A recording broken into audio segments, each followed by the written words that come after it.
I wasn't hiding. I was waiting for a glass of red wine. It's there, it's there. Oh, there it is.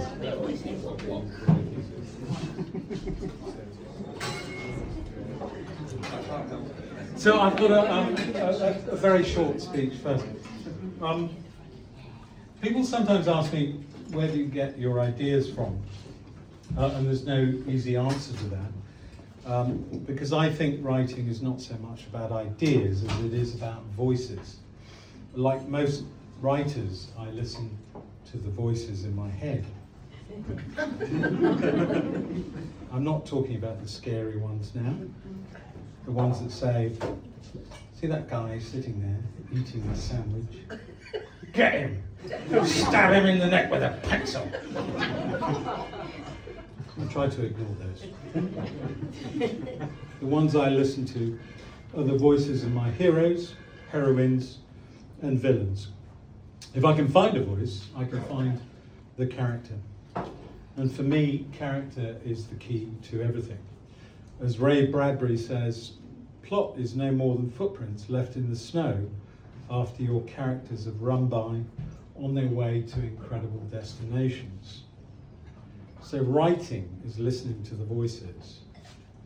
And it's a solitary profession, one in which your workplace is populated by imaginary staff, and you're supposed to be the supervisor, but you're not. In the end, the characters take on a life of their own, refusing to do what they're told, coming in late, taking long lunches, and avoiding the mandatory health and safety training. Oi! You're meant to be taking a hackney to Whitechapel in this chapter, I see. You're not the boss of us, they reply, as they slope off to the nearest tavern.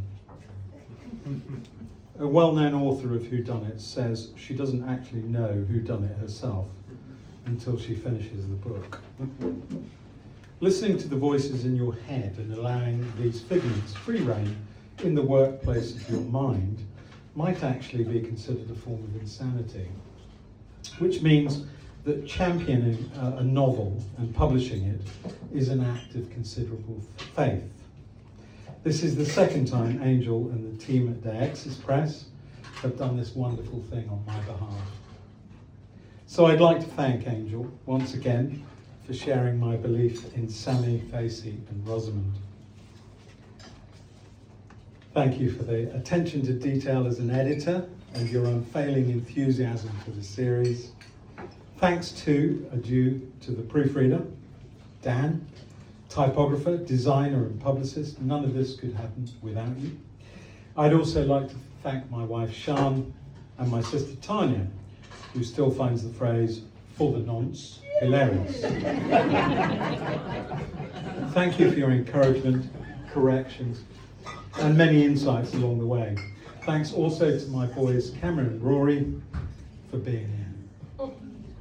And finally, I'd like to thank all of you here tonight for reading and reviewing our books.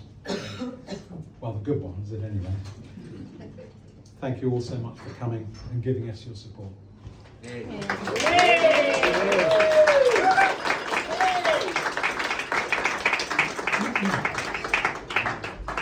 So I'm going to do a reading from somewhere in this novel that's being launched tonight. I'll give you a bit of context. The main characters, Sammy and Facey, have been tasked with finding a precious article of jewellery, and they're on the trail of this, and they have found out, they have information that a copy of the piece was made by a certain jeweller, and that it was purchased very recently by an individual. And these are two more or less underworld characters, and they're on the trail trying to find information about this particular piece. So it begins, by this time we're on Jermyn Street, and I spy the hanging shingle proclaiming the small but well-kept establishment beneath to be Bailey and Skinner Jewellers. The shop front comprises twin sets of mullioned windows, on either side of a black panelled door. Like those of the Jerry shop, the panes are entirely spotless, and so most easily discernible through such costly even glass is a display of valuable looking pieces arrayed on a small velvet cushion. A huge blue diamond necklace forms the centrepiece. Though scarcely topping it the gentry, having primped and put on our finery, our stratagem is to pass for tolerably well-to-do commercial types. I make a last adjustment to my neckcloth and look to Facey. He grins. Never concern yourself, Sammy. I am the very model of gentility, ain't I just? He is scrubbed up tolerably well, and to be fair, even with that leather eye patch, looks almost respectable in his new coat and elegant beaver. I lift the gleaming brass knocker and let it fall. The door is unbarred, then opened a little way by a smiling, oldish cove in tailcoat and stirrup pantaloons. We both of us remove our hats. Good day, sir, I say. Might we impose upon you to discuss a matter of business? The cove briefly inspects us, and satisfied that we do not have the look of prigs or farmers, ushers us inside. The place is light and airy, being white-walled with well-sanded floorboards, and the air has a pleasing aroma of charcoal and beeswax. There is a counter, but other than for the pieces in the windows, little else on overt display. In matter of business, you say, gents, echoes the cove, taking his place at the counter. No imposition there. I am all for business, provided it is something in the line of precious stones and metals. I have the honour to be Barnabas Skinner, joint proprietor of Bailey and Skinner. And what of Mr. Bailey, you ask? There cannot be a Bailey and Skinner without there be a Mr. Bailey. Never fear. Mr. Bailey is in excellent health and right as a trivet. He is accustomed to remain in our workshop to the rear, where he daily performs prodigies of alchemy and artifice, leaving the privilege of securing patronage and commissions to my humble self. Well, Mr. Skinner, I must say your proviso fits my bill tolerably fine, since what I seek is by way of a gift for my wife-to-be, in expectation of my forthcoming nuptials. Indeed, may I offer my felicitations? Very good in you, sir. Skinner ducks behind his counter and emerges with a tray of rings. No, sir, I believe a ring is most frequently expected in such circumstances, and it so happens that Bailey and Skinner, purveyors to the nobility of precious ornaments, are preeminent in the supplying of such felicitous articles. In short, you are in luck, sir. Luck, I say. Alas, the ring is already spoke for, it being a family token passed down to me, and so such trinkets, however virtuous, will not answer. Now I shall tell you how it is. We are in the mercantile way, lately up from Portsmouth, and I had high hopes of securing a very particular piece, which might serve to wipe the eye of all comers within our small but select provincial society. A singular item then, a non-pariah. There you have it, sir. Something unique, perhaps, I have heard tell, even in the depths of Hampshire, of a ferronian, at any rate, a facsimile of a most precious gem, with which you had saw fit to grace your window not so very long past. The Eye of Brahma, you mean?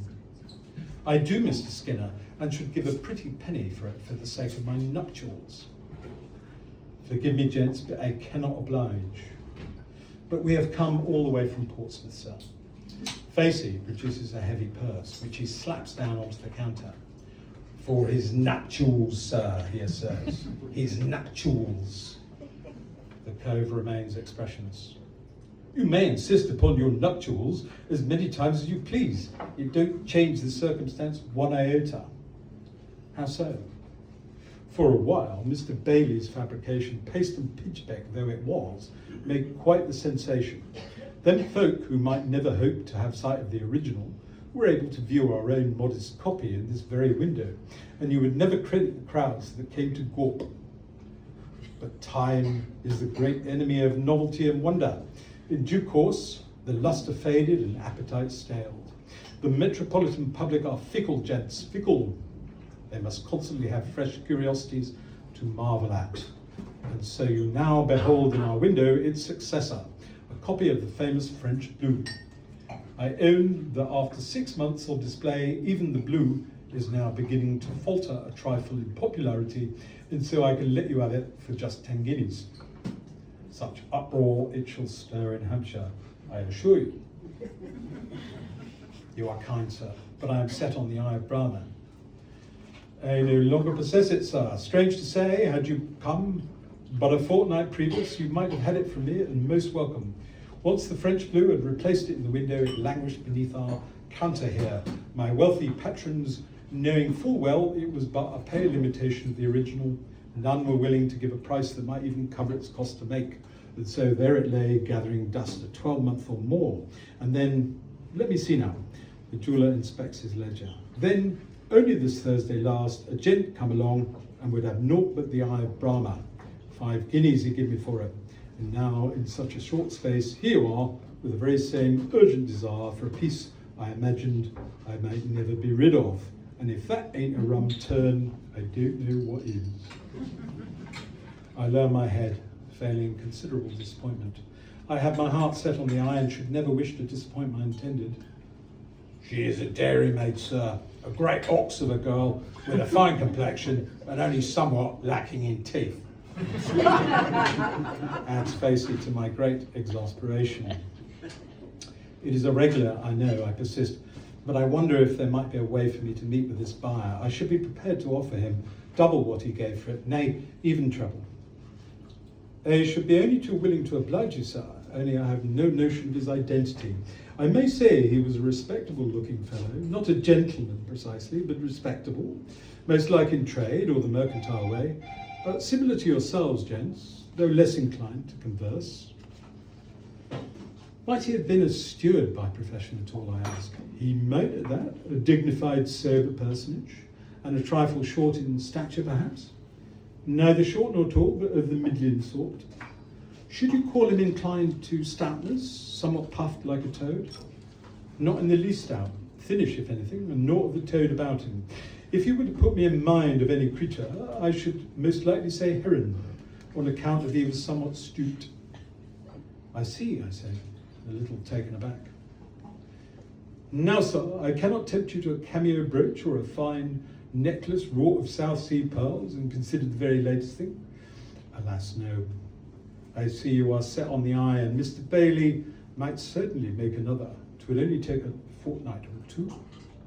Too long, sir, announces Facey. This wedding cannot be postponed without its cause becoming overtly evident, if you take my meaning.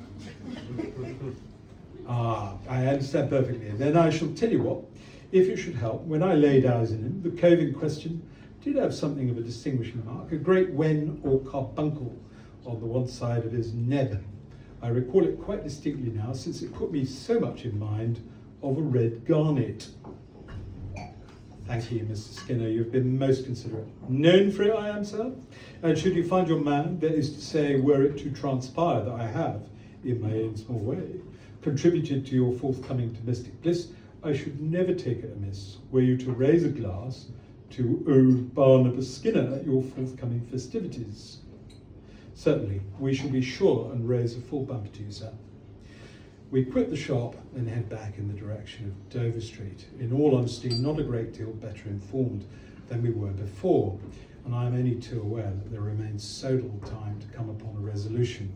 I had thought for a wild moment that it was Jenkins we had brought to earth, but evidently the anonymous purchaser is neither butler, footman, nor even Galton, but another fellow entirely. And now we must return to Rosamond with an ever more tangled web. These thoughts, in conjunction with the bloody events of the morning, have pressed upon my spirits. It pleases you, then, to make of me a lecherous seducer of toothless dairymaids, I say, unable to curb my ill humour. Facey guffaws, quite unabashed. I imagined a little of colour might serve to egg the pudding, Sammy. In point of fact, I had thought to throw in a horsehair wig and gammy leg, but reckoned that might be coming it a touch strong. Come now, Sammy boy, there is little enough joy to be had in our present circumstances. I had thought to bring you some cheer. Facey is in the right of it. I was ever inclined to stand upon my fragile dignity, and it makes me pleased to be displeased. I am become a humorless, priggish cove, which I should never desire to be. I am only concerned for the reputation of this poor dairymaid of yours, I explained. I shall have to do the decent and tell her I am already spectful. No great loss on her part, I reckon, Prince Facey.